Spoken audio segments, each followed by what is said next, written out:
Hello everyone. Thinking about failure and start failing is not the same. தோல்வியை பற்றி நினைக்கிறதும் தோல்வி அடைதலும் ஒன்றில்லை. எப்படின்னா தோல்வியை பற்றி நினைக்கிறவங்க முயற்சியே பண்ணியிருக்க மாட்டாங்க. ஆனால் தோல்வி அடைஞ்சவங்க அதை முயற்சி பண்ணி அதில் தோற்று போயிருப்பாங்க. அவங்களுக்கு அணுகுமுறைகள், வழிமுறைகள், தோல்வியை எப்படி அடைஞ்சதுன்ற விஷயங்கள்லாம் தெரியும். அதனால் தோல்வி அடைந்தவர்கள் வெற்றியை நோக்கி பயணிப்பாங்க. தோல்வியை பற்றியே நினச்சிட்டு இருப்பவர்கள், ஆரம்பிக்காதவர்கள் வெற்றி அடைவதற்கான வாய்ப்புகளே இல்லை.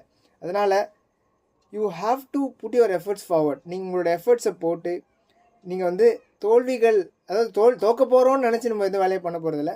ஒரு விஷயத்தை பண்ணும்போது சில பல தடைகள் அதுக்கான பாட்டில் நெக்ஸ்ட்லாம் வரும். அது நம்ம எப்படி கலைந்தெறிந்து போக போகிறோம் அப்படின்றதான் தோல்வின்னு சொல்லுவோம். தோல்வின்றது என்னது, ஒரு வெற்றிக்கிடந்து ஒரு சில படிக்கு பின்னாடி தள்ளி இருக்கோம், அவ்வளோதான்.